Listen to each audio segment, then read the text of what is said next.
انہوں نے جو ہے وہ ٹکٹ ہولڈر سے جس طرح بات چیت کی اور جس طریقے سے اور جس لہجے سے بات چیت کی، وہ لہجہ اپنے آپ میں بہت معنی خیز ہے۔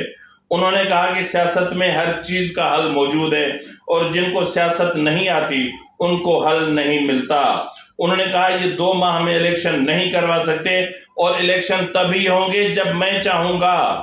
اور جب میں الیکشن کرواؤں گا تب ہوں گے۔ تو مطلب یہ یوں سمجھ لیں کہ دوسرے لفظوں میں ایک طریقہ یہ بھی ہے کہ انہوں نے اسٹیبلشمنٹ کو بھی 2 ٹوک الفاظ میں نے کل کے ویلاگ میں بھی کہا تھا کہ پیپلز پارٹی کو پنجاب کی حکومت ہر صورت میں چاہیے، اور اس حکومت کے حصول کے لیے وہ وزارت عظمیٰ سے بھی دستبردار ہونے کے لیے تیار ہیں۔ تو اب ایسی سچویشن میں جہاں پر بن جائے تو وہاں پر آصف علی زرداری کا دبے لفظوں میں اسٹیبلشمنٹ کو للکارنا اور کھلے لفظوں میں اسٹیبلشمنٹ کو پیغام بھیجنا کہ اب بس، اب بہت ہو چکا۔ تو بہرحال اب دیکھتے ہیں کہ آنے والے دنوں میں کیا ہوتا ہے۔ ناظرین، اس وقت سپریم کورٹ جو ہے وہ پارلیمان پر مسلسل وار پہ وار کیے جا رہی ہے اور دھڑا دھڑ وار کی جا رہی ہے، اور پارلیمان ہے کہ وہاں سے محض جذباتی تقریروں کے اور محض ایک قراردادوں کے اور کوئی بھی پریکٹیکلی عمل نہیں کیا جا رہا۔ جس طرح آپ نے دیکھا ہوگا کہ یہ وہی سپریم کورٹ ہے جس نے supreme court practice and procedure act 2023 کو کالعدم قرار دے دیا اور کالعدم یعنی اس پہ اسٹے دے دیا، حکم امتناع جاری کر دیا، اور ٹھیک اسی طرح اپنے ہی جو ہے وہ کمپلیننٹ پیدا کر کے اور پھر ایسا ہی تماشا جو کیا گیا ہے وہ کیا گیا ہے Supreme Court Judgment and review act 2023 کے حوالے سے۔ یعنی آج سماعت ہوئی، یعنی پوری سپریم کورٹ میں یہ 3 ہی ججز ہیں، یعنی چیف جسٹس عمر عطا بندیال صاحب، جسٹس منیب اختر، جسٹس اعجاز الحسن، یہی 3 قابل ججز ہیں۔ یہی وہ ججز ہیں جو آئین کو سمجھتے ہیں، جو آئین کی نبض کو سمجھتے ہیں، جو آئین کے جو ہے وہ خد و خال کو سمجھتے ہیں، اور یہی ہیں۔ ان کے علاوہ باقی جتنے بھی ججز ہیں سب نااہل ہیں۔ میں تو کہتا ہوں کہ سب کو فارغ کر دیا جائے، اور جو 3 رکنی یا 4 رکنی یا جو 8 رکنی یہ ایک گروپ ہے،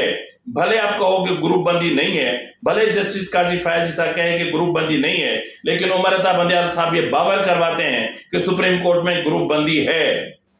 تو بہرحال آج جس چالاکی سے اسی بینچ نے 2 مختلف کیس سنے۔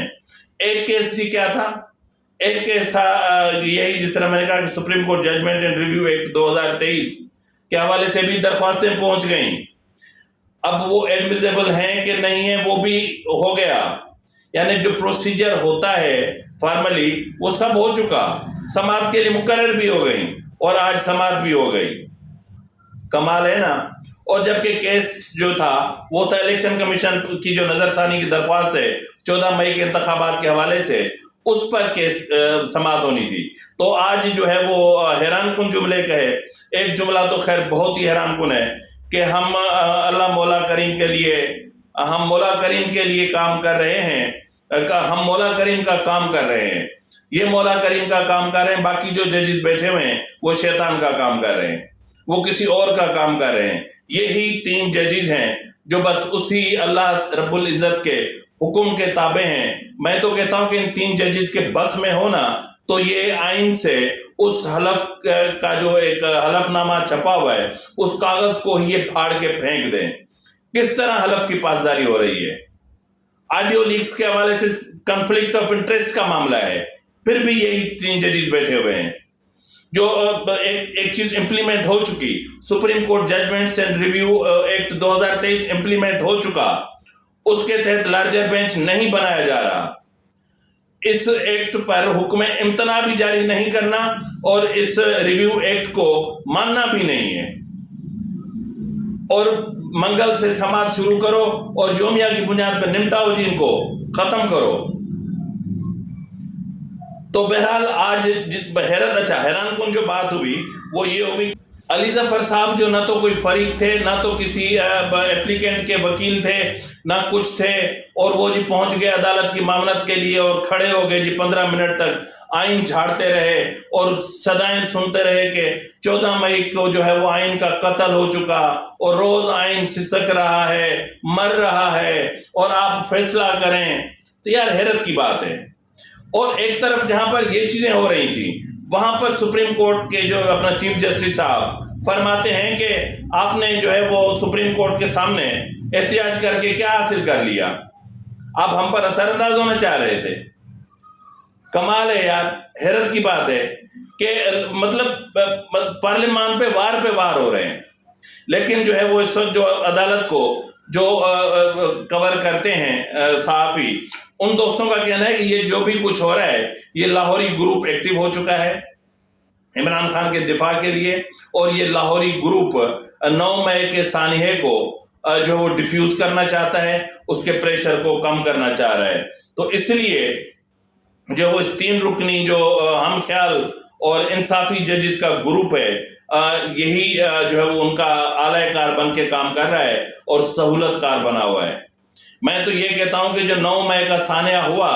اس میں بھی جو یہ 3 رکنی بینچ ہے یہی سہولت کار تھا. یہ میں الزام عائد نہیں کر رہا ہوں. جس طریقے سے عمران خان کو گڈ ٹو سی یو کر کے اور پھر بلیسنگز دے کے روانہ کیا گیا اور رات کو سرکاری مہمان بنایا گیا کہ کہیں گرفتار نہ ہو جائیں، تو اس کے بعد پھر کیا بچتا ہے؟ تو بہرحال اب کیا کہہ سکتے ہیں. آصف زرداری صاحب کا تو میں نے آپ کو بتا دیا، اور اس وقت میں آپ کو یہ ضرور بتا دوں گا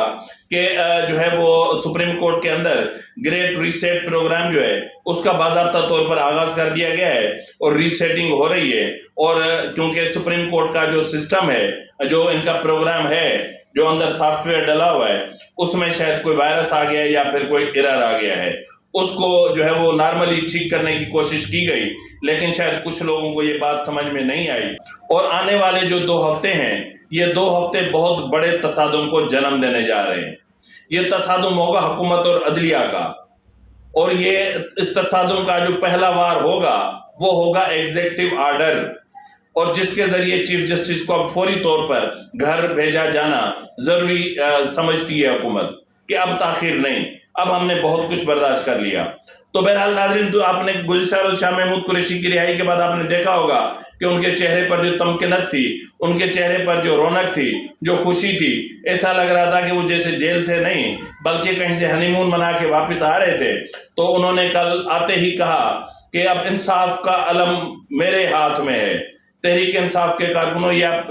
ذرا ملاحظہ فرما لیں انہوں نے کیا کہا. پاکستان تحریک انصاف کے کارکنان سے یہ کہنا چاہتا ہوں کہ آج بھی انصاف کا جھنڈا میرے ہاتھ میں ہے، اور میں اس تحریک کا حصہ ہوں جو ایک خوددار، خود مختار اور حقیقی طور پر آزاد پاکستان دیکھنا چاہتی ہے. اب اس کا مطلب یہ ہے کہ اب پی ٹی آئی کی کمانڈ جو ہے وہ شاہ محمود قریشی کے ہاتھ میں آ گئی. اس کا مطلب یہ ہے کہ علی زیدی صاحب، اپنا چودھری فواد صاحب، اسد عمر صاحب، اسد کیسر صاحب، پرویز خٹک صاحب، اور جو بھی جو ایک ڈیموکریٹ سوچ رکھنے والے ججز ہیں، اپنا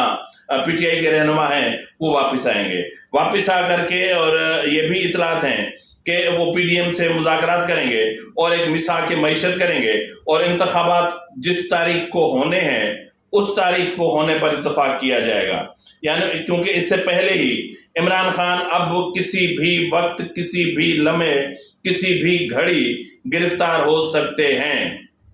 یعنی آج کی شاہ محمود قریشی کی میٹنگ کے بعد اب یہ سمجھ لیں کہ ٹائم بہت محدود ہو گیا ہے. اب عمران خان کے علاوہ جن رہنماؤں کو گرفتار کیا جانا ہے، جن کا ملٹری ٹرائل ہوگا، ان میں جناب مراد سعید صاحب، ان میں علی امین گنڈاپور صاحب، ان میں اعجاز چودھری صاحب، ان میں محمود رشید صاحب، ان میں یاسمین راشد صاحبہ، ان میں شہریار آفریدی صاحب، ان میں علی نواز اوان صاحب، ان میں کمل شوزو صاحبہ، ان میں عالیہ حمزہ صاحبہ، اور ممکن ہے کہ عمران خان کی بہنیں جو اس وقت جنا ہاؤس میں جب جلا وغیرہ ہو رہا تھا تو وہاں پر موجود تھیں، اور یہ ویڈیو اس وقت آپ کی اسکرین پر موجود ہے، دیکھ سکتے ہیں کہ دونوں بہنیں وہاں پر موجود ہیں۔ تو بہرحال یہ سب کچھ ہونے جا رہا ہے، اور سپریم کورٹ کو اب ایک بھرپور جواب دینے کی تیاری کی جا رہی ہے، اور یہ بھی اطلاعات ہیں کہ جو منگل کو سماعت ہوگی اس میں جو اٹارنی جنرل ہے وہ اس بینچ پر اعتراض اٹھائیں گے اور اس بینچ کو معاملت نہیں کریں گے، اور کہیں گے کہ جی جو ہے وہ اب آپ کو لارجر بینچ بنائیں گے تبھی ہم پیش ہوں گے، ادروائز ہم نہیں ہوں گے۔ اور 4-3 کا فیصلہ آلریڈی امپلیمنٹڈ ہو چکا ہے، اور 3 رکنی بینچ کے فیصلے کو ہم ایکسیپٹ نہیں کرتے۔ آگے آپ کی مرضی ہے، آپ کو جس طرح کیس چلانے ہیں آپ چلائیں، آپ علی ظفر کو لے آئیں، اور بھی کوئی ہیں لاہوری گروپ کے ان کو بھی لے آئیں، اور طارق رحیم صاحب کو بھی لے آئیں، تو ان سب کو لے آئیں، تاکہ ایک لاہوری گروپ پورا بیٹھ کے، تاکہ یہ لاہوری گروپ پورا بیٹھ کے ہمارے ملک کے نظام عدل کا جو آخری اور حتمی جو اس کے کوفن میں جو کیل ٹھوکنی ہے وہ ٹھوک دیں۔ اسی کے ساتھ ہی ناظرین اپنے میزبان نواز بھٹو کو اجازت دیجیے، فی امان اللہ۔